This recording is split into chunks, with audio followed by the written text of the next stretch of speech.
O que queríamos hoxe é poñer un pouco en contexto a difícil situación que está atravesando o sector lácteo galego en xeral, e en concreto no día de hoxe a provincia de Pontevedra. Non? Queremos poñer un pouco en contexto esta difícil situación que vimos arrastrando xa dende fai uns meses, e que, a pesar dun ano 2020, dunha dificultade para todos os sectores en xeral, como é de todos coñecidos, pois o sector lácteo mantívose a nivel de consumo, evidentemente mantívose gracias ao consumo dos produtores, donde nos principais produtos, fundamentalmente leite de líquido, donde tivemos un incremento de produción, un incremento de consumo dun 6%, en iogures tamén un incremento de en torno ao 3%, e en queixos de máis do 12%. Por tanto, a pesar da difícil situación de pandemia, pois o consumo dos produtores compensou con creces o que puido ser unha reducción importante que evidentemente se dou na restauración. Non? Por tanto, en ese contexto de consumo mantemos unha boa situación que se está non só no 2020, senón que se está estendendo estes primeiros meses do 21. Sin embargo, bueno, pois non ven acompañada do precio por parte das industrias. Non? Como digo, vamos primeiro poñer en contexto todo isto a nivel de Pontevedra, da provincia de Pontevedra, porque estamos falando na provincia de Pontevedra de máis de 1000 explotacións. Ben é certo que no último ano pecharon case 60 explotacións máis, o que ven sendo a tónica dos últimos anos, que ano tras ano ven pechando no entorno das 500 explotacións a nivel de toda Galicia e no entorno das 50-60 na provincia de Pontevedra. Por tanto, sigue ese goteo continuo de peche de explotacións que nunca van volver a abrir, e non estamos falando solo de que peche unha explotación e, polo tanto, un posto de traballo. É coñecido por todos que cada explotación é moito máis que un posto de traballo, porque non son solo eses traballos directos, senón que os traballos indirectos e a xestión dese territorio que, como vimos os últimos anos, pois onde non hai gandeiros, hai máis problemas coa fauna salvaxe, hai, sobre todo, máis problemas de incendios, e, polo tanto, é fundamental que exista tecido productivo para manter vivo o rural. Non? Tanto, como digo, vimos nese goteo constante de explotacións. A provincia de Pontevedra, a pesar de eso, supón o 15%, mantense no 15% de produtores, no 15,5% en concreto de produtores respecto ao total de Galicia, e no 10,2% da produción galega. Por lo tanto, sigue aínda a ter un peso importante nesta produción. En términos económicos, supón isto, según o precio medio cobrado durante o ano 2020, máis de 95 millóns de euros que se facturan no sector lácteo na provincia de Pontevedra. Isto contrasta, se comparamos estes ingresos, contrasta con ingresos que terían que ter estes produtores se realmente se cumplirá a lei a nivel de cubrir os costes de produción, ou se o comparamos co que cobraría un gandeiro estando en Asturias, que serían, en lugar deses 95 millóns de euros, serían casi 104 millóns de euros, é dicir, unha diferencia de máis de 8,5 millóns de euros máis que facturaría o sector lácteo na provincia de Pontevedra se cobrásemos o precio de Asturias, ou máis de 5 millóns de euros cobrando simplemente a media española. Non? Por lo tanto, sigue habendo esa discriminación negativa dos produtores galegos en xeral, en este caso dos de Pontevedra en concreto, respecto ao resto de produtores de España. Seguimos sendo Galicia sigue sendo a comunidade autónoma que cobra menos o leite de Galicia, de España,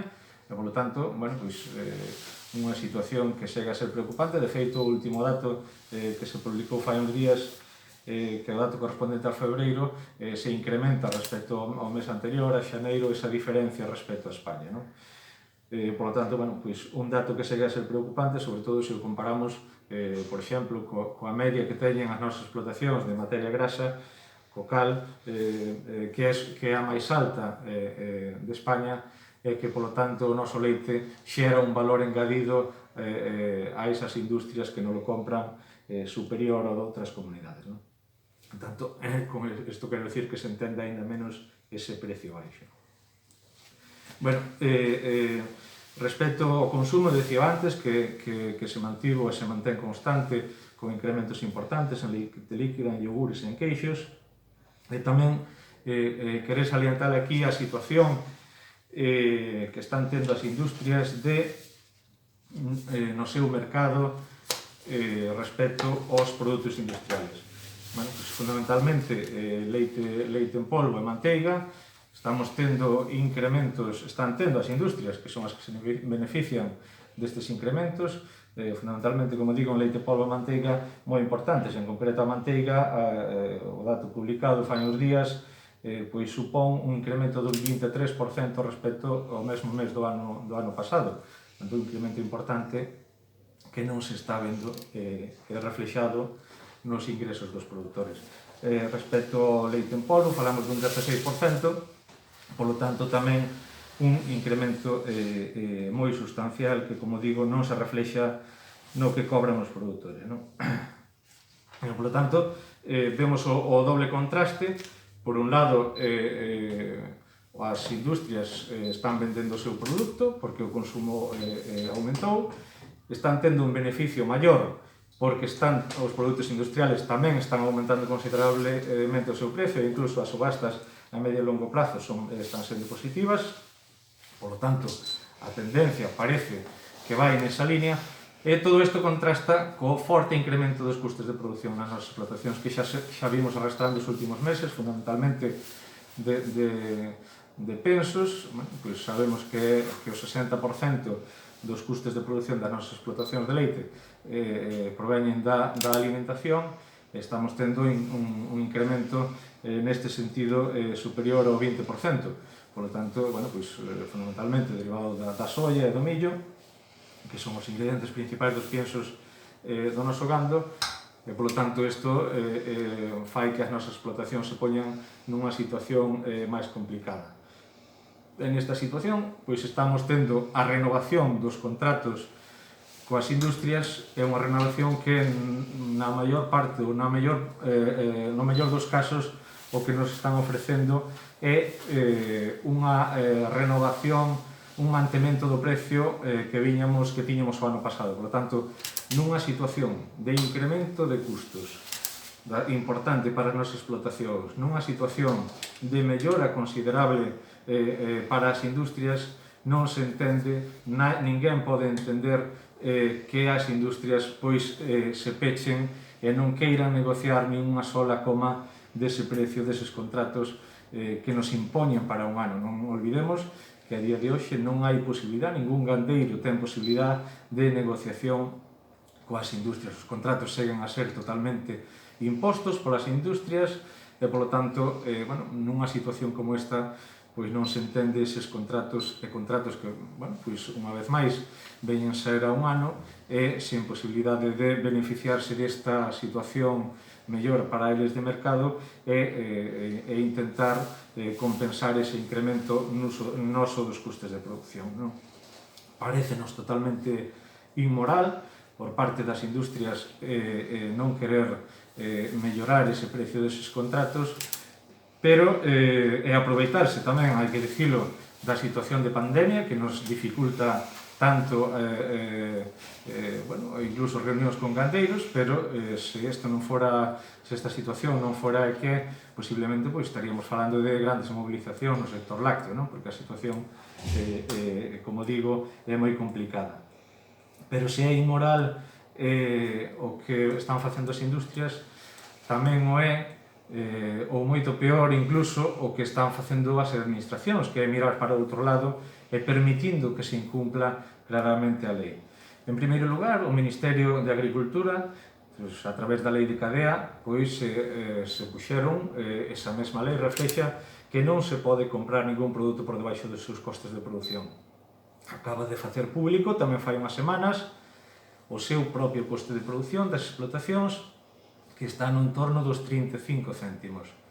Tanto, pagando no campo ahora mismo no entorno dos 33 céntimos, pois alguén nos ten que explicar que é o que está acontecendo neste mismo. O Ministerio ten todos os datos, ten o dato de a como se vende o leite, é dicir, como paga o consumidor, ten o dato do precio de cesión entre a industria e a distribución, e ten o dato que nos paga a industria e os produtores. Polo tanto, algo ten que facer, porque as leis están para cumplir, en este caso non podemos permitir e exiximos de forma inmediata a súa intervención a través da AECA, non?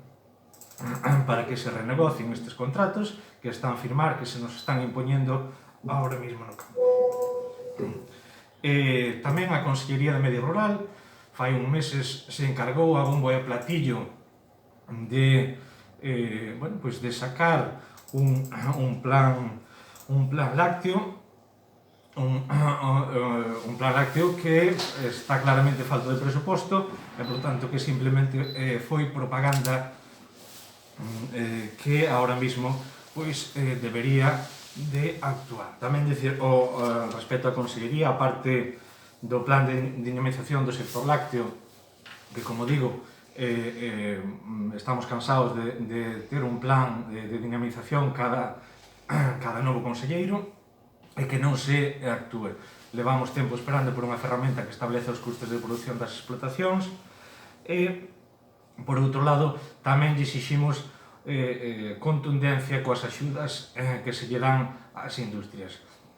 Ano tras ano, as industrias do noso país están cobrando axudas importantes que creemos que son importantes que as reciban para a súa modernización, porque é beneficio do sector, pero teñen que estar condicionadas a que cumplan cos produtores. Non poden cobrar axudas aquelas industrias que non negocian cos produtores, que non cumplen a lei de cubrir eses custes de produción. Por lo tanto, exiximos tamén unha actuación inmediata por parte da Consellería de Medio Rural e que se poñan dunha vez a traballar e que se deixen de propaganda electoralista, non?